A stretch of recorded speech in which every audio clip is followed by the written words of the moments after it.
Hey y'all, it's Laura, and I am doing a Citrus Twist guest design team spot for October and November, and I managed to get this one on camera. So this photo is pretty special, I think.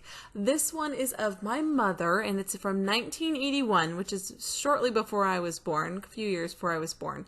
And she is playing an Atari, which is a really cool, very, in video game terms, old computer system type video game, and one of the very early ones for the television.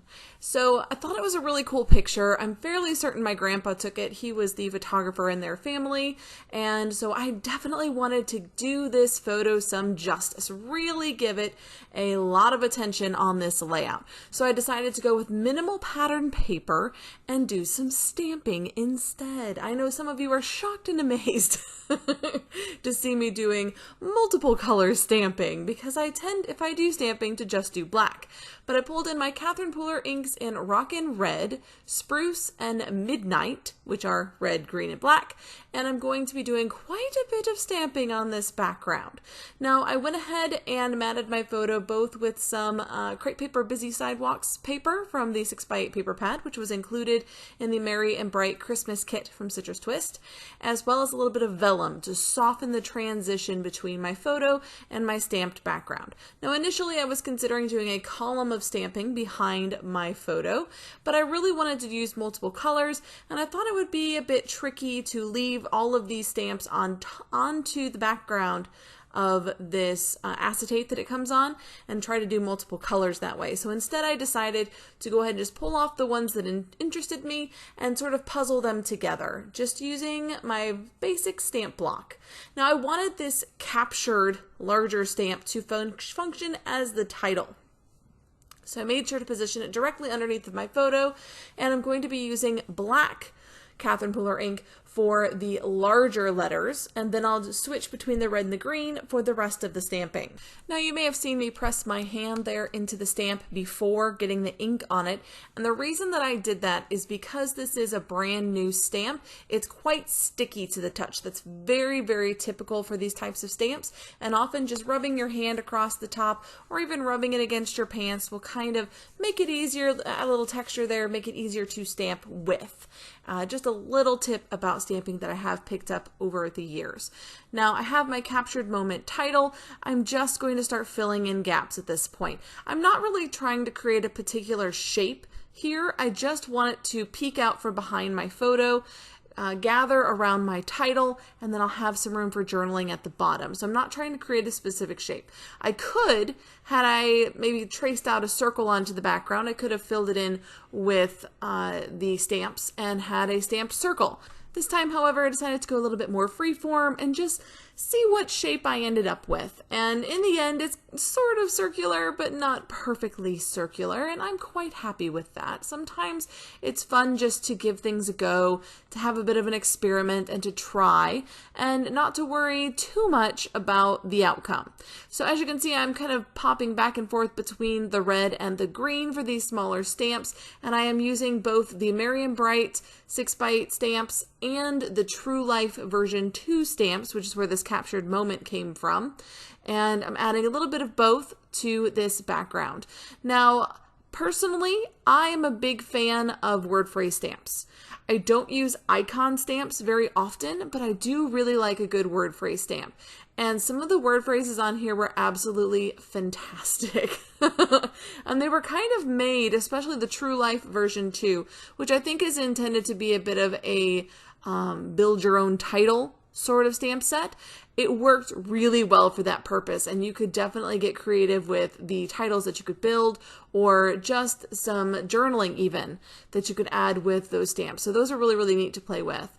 And I am also trying to get a mix of colors in this background. So where I do some red here, I add some green, and vice versa around the page. I won't leave in the entire stamping process because it did take quite a while But I really enjoyed it. It was very cathartic to sit there and stamp away. And so I get it. I get why a lot of people like to just go stamp crazy on their backgrounds, because it can be quite fun to see how you can make the stamps fit together, what colors mix well. And you will notice, though, that my Catherine Pooler inks did kind of stain the stamps a little bit. So be aware of that. That may happen. That's totally normal. The stamp itself is completely fine.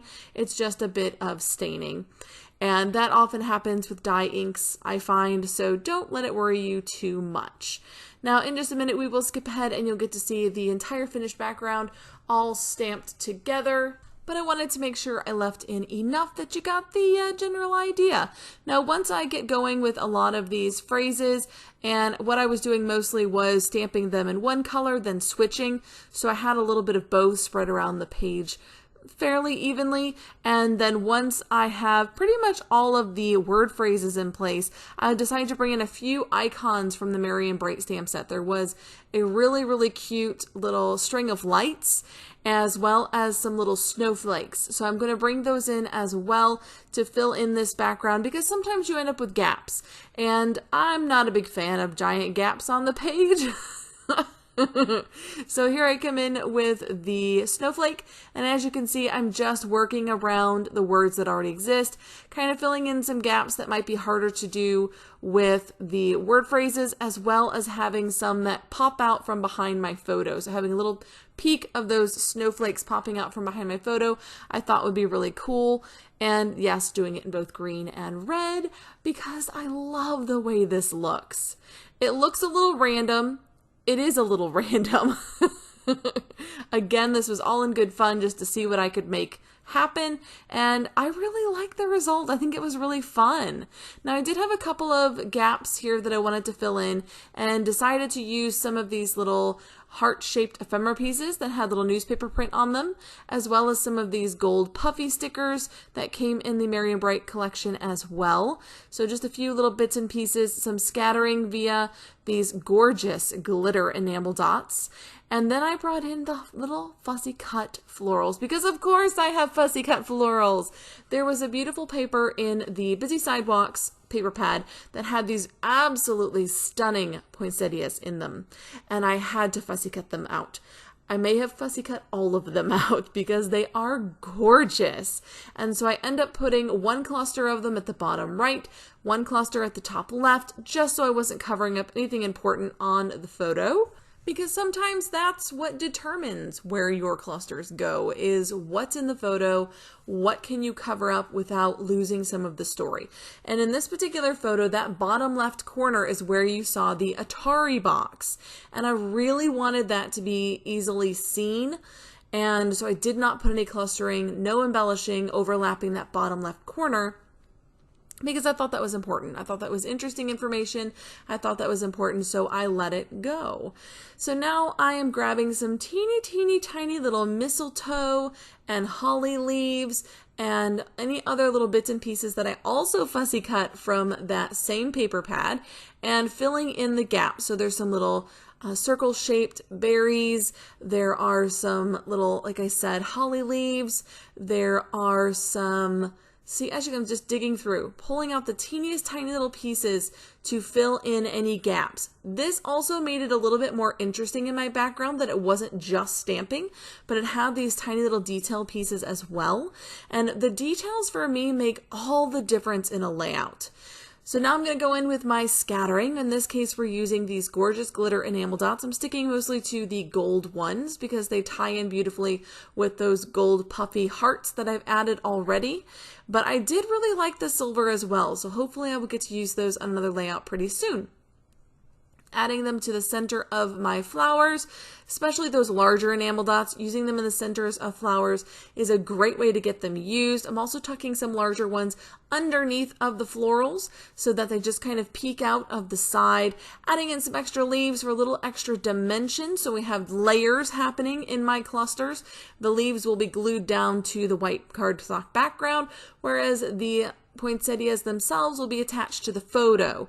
And so they'll sit up a little bit higher and create a bit of a shadow underneath, which gives my layered flowers a little bit more dimension. Now adding some of the teeny tiny ones of these little bitty enamel dots around the page, inside of the snowflakes, things like that, just to give them a little extra glimmer and shimmer on the page. Now while I'm finishing up with my scattering and splattering and tossing this little word phrase that says Merry Christmas, I believe, next to one of the florals, I did want to ask you how you have scrapped these older photos, because I'm creating albums of both of my parents individually, of their lives before and after they met each other, but just focusing on each of them separately, and I'm doing them in 12 by 12.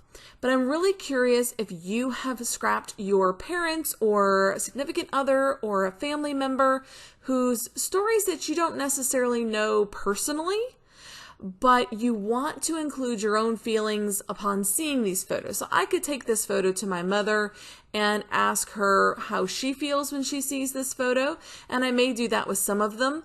But in this one in particular, I really thought it was kind of a surreal experience to see her playing a video game, when I vividly remember her complaining about us requesting video games for Christmas every year. So it's just a very funny, fascinating moment in my head to think about her sitting there playing video games as a 22-year-old. It's just really, really cool juxtaposition of my own memories and a photo of her and her memories. Finishing this off with some Nuvo drops, and of course we'll come in with some Heidi Schwab Color Shine, which is just a gold ink spray. You can use any brand you want. I'm pretty sure the Color Shine has been discontinued. Using my T-square ruler to draw some lines for my journaling, because I did want to not only give the person, place, and date, which is what I normally include on photos like this. I also wanted to make a little comment about how it feels to see my mom playing video games.